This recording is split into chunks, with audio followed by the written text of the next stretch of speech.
The man who admitted to mishandling human remains learned his punishment today, 18 months in prison.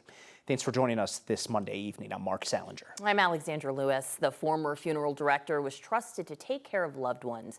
Instead, Miles Harford hid a woman's body in a hearse for months. 90's reporter Steve Stager has been following this case since the beginning and joins us after today's sentencing. Hi, Steve.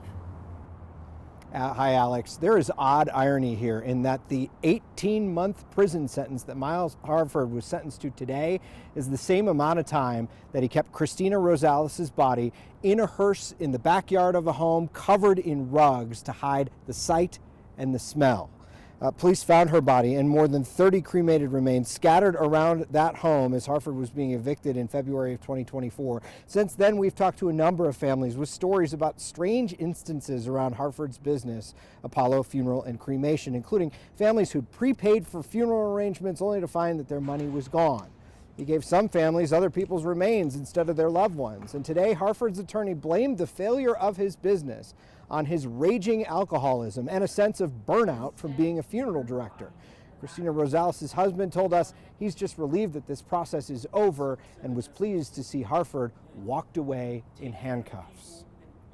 I just wish nobody would have to go through this, because it does wreck your emotions. Just every time we go to a court date or every time that I would get interviewed, I just get the nerves, and it's just that train wreck of emotions that goes through your head.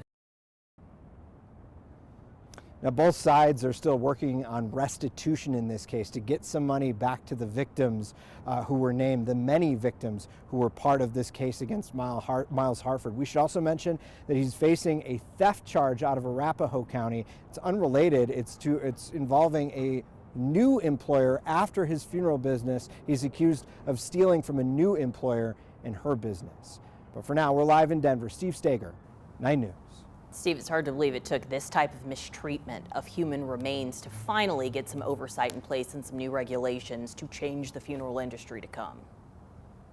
Yeah, you think about it, all of the change that we've seen, the legislative session last year made a major change to the industry, a lot of victims, and George Rosales has been pretty involved in that process as well. Miles Harford was kind of like the last case before the legislature really started to take a critical look at the funeral home industry in Colorado. All right, Steve, thank you.